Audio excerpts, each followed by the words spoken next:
From the heart of Africa, Burkina Faso shines anew. The Africa Spoke.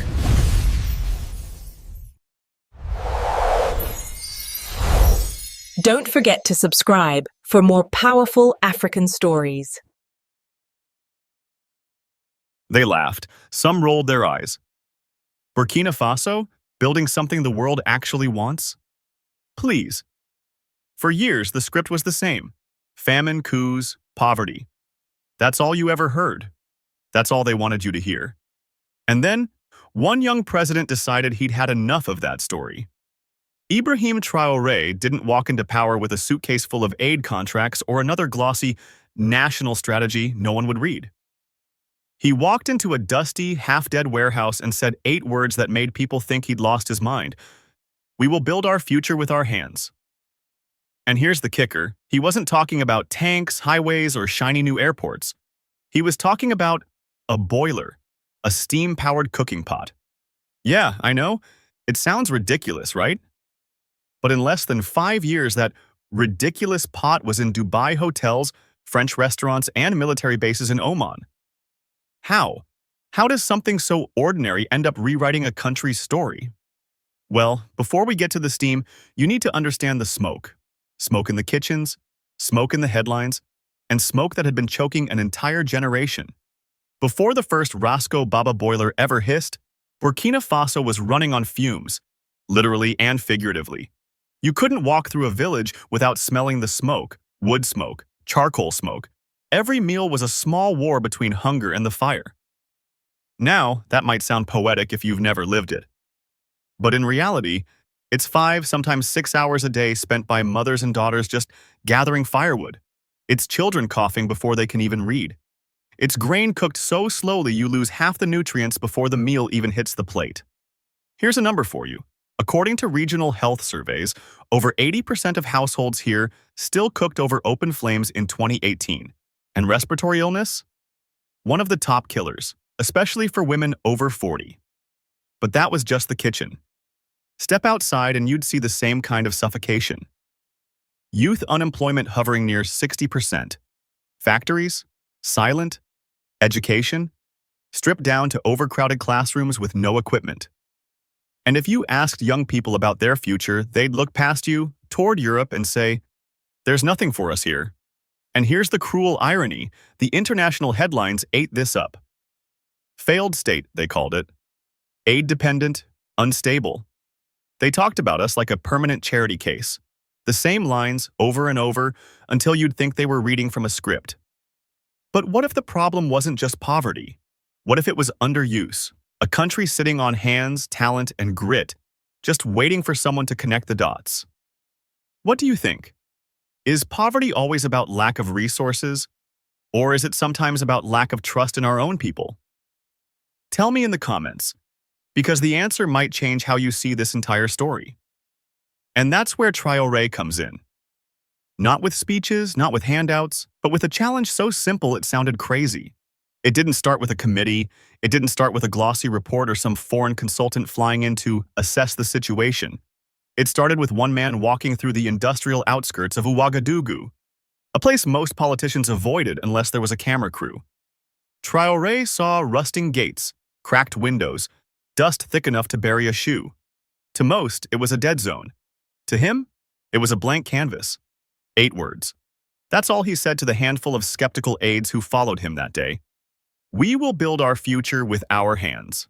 Now, in the political climate of Burkina Faso, that was practically heresy. Leaders here weren't expected to build anything themselves. They were expected to manage aid money, keep the peace, and try not to make headlines for the wrong reasons. The reaction? Oh, it was mixed. Local politicians whispered, "He's young, he'll learn." Business elites scoffed. "Manufacturing? Here. You'd bleed money in a month." International analysts filed it under populist rhetoric. And on the street, people half smiled, half shrugged. They'd heard big promises before. Here's the twist. Traore wasn't talking about a grand military project or a gleaming new airport to impress foreign investors. He was talking about a boiler, A steam-powered cooking pot. Sounds small? Exactly. And that's why it worked. He didn't pick a symbol of power. He picked a symbol of survival. Because here's a fact most outsiders don't get. In rural West Africa, the kitchen is the beating heart of the household economy. Fix the kitchen, and you fix half the day's labor for millions of women. You cut fuel costs. You protect lungs. You free up hours for other work. That dusty warehouse? It would become the first Rasco Baba factory. Machines didn't roll in from Paris or New York. They came piece by piece from Ghana, Mali, Côte d'Ivoire, countries that knew the same struggles. And the workers? Former taxi drivers, farmers, street vendors. People who'd never touched an assembly line in their lives. Within weeks, welders were teaching farmers to shape steel. Women who'd never worked outside the home were promoted to quality control leads. Engineers who'd once dreamed of emigrating came back to help design the product. Tell me, would you bet on a leader who starts small or one who only talks big? And if your own country tried this approach, would people back it or tear it down? The plan was bold. The work was harder. And the first test would prove whether this ridiculous idea was just a feel-good headline or the start of an industrial revolution. The first days felt less like a factory launch and more like a rescue mission. The warehouse had no proper wiring, no working ventilation. The floor was so cracked you could lose a wrench in it. But they started anyway. Machines arrived in mismatched crates, second-hand parts from Ghana, steel rollers from Mali, pressure gauges from an old plant in Côte d'Ivoire. Nothing looked like it belonged together. It was like building a car from 3 different junkyards. And yet, piece by piece, it came alive. Traore made a rule. No foreign contractors running the show. If you wanted in, you trained locals. Welders from the city taught farmers how to bend sheet metal. Retired mechanics showed teenagers how to calibrate temperature valves. Women, many who'd never worked outside their homes, learned to operate hydraulic presses with the precision of watchmakers. Fact check. In just 4 months, the core team went from zero industrial experience to producing a functioning steam pressure unit. 100% of its components were sourced from within West Africa. By the time the first prototype stood gleaming under the warehouse lights, you could feel the air shift. It wasn't just a machine, it was a mirror, showing people what their own hands could do.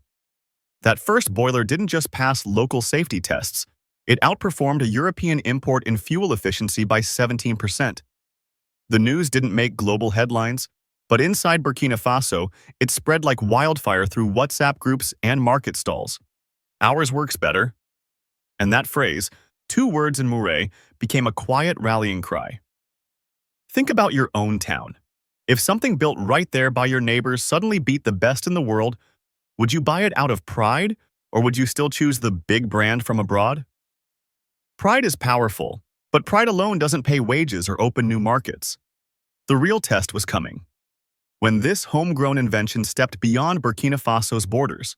It started small, really small. A few dozen units sold to schools, clinics, and neighborhood restaurants in Ouagadougou. The first buyers weren't thinking about industrial revolutions or national pride. They just wanted something that cooked faster, burned less fuel, and didn't leave their walls black with soot. But within 6 months, demand exploded. By the end of year 1, 3,200 units sold across Burkina Faso. 7 out of 10 buyers said they purchased because it was made in Burkina Faso. Average fuel savings per household, 28%, enough to cover school fees for a child. The Rasco Baba boiler wasn't just in kitchens anymore. It was in hotels, bakeries, even roadside food stalls. Mechanics opened small repair hubs in rural towns. Transport workers who used to haul imported goods now ferried locally built machines. A supply chain was forming piece by piece. Then came the first cross-border orders from Niger, Ghana, and Benin. At first, just a handful, then hundreds. By mid-year 2, the export list read like a travel itinerary. Dubai, Muscat, Riyadh, Doha. In Dubai alone, 4 major hotels replaced their staff kitchen equipment with Rasco Baba units after a 3-month trial showed a 15% cut in energy bills and faster turnaround for large banquet meals. In Vilnius, Lithuania, a chef posted on Instagram, "Best pressure cooking I've had in years, and it's from Burkina Faso." And yet, this global attention came with an undertone of disbelief. Foreign media called it a curiosity, a feel-good African startup story. They didn't see it as competition, not yet. That changed when a major Qatari TV chef declared, live on air, "These boilers outperform anything we import from Europe. My staff fights over them." Orders doubled in the next month. And that's when the gloves came off. Two European cookware giants filed complaints alleging patent infringement. At several African ports, Rasco Baba shipments suddenly faced extended safety checks. Burkinabe diplomats began receiving quiet concerns from foreign trade offices. But the factory didn't slow down. They doubled output instead. And in every corner of Burkina Faso, people were asking the same question: why are they trying to stop us, unless we're winning? Let me ask you, if a product from your country suddenly started beating the world's best, but foreign corporations tried to block it, what would you do? Side with market rules, or fight for your own? The answer in Burkina Faso came not from politicians, but from the streets, the kitchens, the classrooms. This wasn't just a product anymore. It was a movement. By year 3, Rasco Baba was no longer just a boiler. It had become a badge of identity. You could see it everywhere, sometimes literally. Families took photos standing proudly beside their units, posting them with captions like, "This is ours," and "Made by our hands." In rural schools, children were drawing the boilers on classroom walls, not as machines, but as heroes with smiling faces and capes. Local musicians wrote songs about the steam that feeds us. One track even hit #1 on Ouagadougou's radio charts. In markets, vendors named their food stalls after the product. You couldn't walk through a city street without spotting a Rasco Baba logo painted somewhere. A survey by the University of Ouagadougou found that 62% of young respondents saw the boiler as a symbol of national strength. And here's the kicker: 41% said they had reconsidered emigrating because of the factory jobs and training programs linked to the product. But it wasn't just cultural pride, it was policy. Traore made it official. No foreign company would own the Rasco Baba design. Not now, not ever. Instead, he launched the National Boiler Innovation Fund, open only to African engineers. Within 6 months, over 80 prototype ideas were submitted. Solar-powered models, large-scale communal cookers, even a version for school cafeterias. And here's where the controversy deepened. Foreign trade advisors called it economic nationalism. Some Western commentators accused Burkina Faso of closing itself off from the global market. But inside the country, the mood was the exact opposite. Finally, something worth protecting. Mini twist. The product even began influencing politics. In towns far from Ouagadougou, villagers started confronting local leaders. "Where's our small factory? Why aren't we part of the distribution network?" Politicians used to promising roads and clinics now had to talk about welding workshops and assembly lines. The boiler had lit a fire under the government itself. What do you think? Is protecting homegrown technology a smart move or a risky one in today's interconnected world? Drop your thoughts. I'm curious how people outside Burkina Faso see this. By now, the story had spread far beyond the Sahel. Delegations from across Africa were coming to learn. The world was watching, some with admiration, others with clenched teeth. And the question was no longer whether this little boiler could change a country, but whether it could change the rules. By year 4, the Rasco Baba story wasn't just Burkina Faso's to tell anymore. Delegations from Tanzania, Zambia, and Guinea walked the factory floors, not as customers, but as students. They took notes on supply chains, training systems, and the stubborn insistence on using African-sourced materials. International media, once dismissive, started asking uncomfortable questions. Can kitchen-level innovation outperform decades of foreign aid? The Guardian. Is Burkina Faso quietly rewriting the development playbook? Al Jazeera. What if Africa doesn't need saving, just listening? NPR. Fact check. By mid-year 4, exports had reached 17 countries. Direct employment from the boiler project had passed 4,200 jobs. and the surrounding supply network was feeding work to an estimated 12,000 more. But the real disruption wasn't economic, it was psychological. For decades, the dominant narrative was that African nations needed permission to succeed. Permission from the IMF, from donor countries, from development partners. The Rasco Baba boiler tore that script in half, and yes, that made people nervous. In trade meetings, Western negotiators brought it up quietly, almost like a warning. In some African capitals, political elites worried it might embolden local industries to push back against dependency. And that's exactly what happened.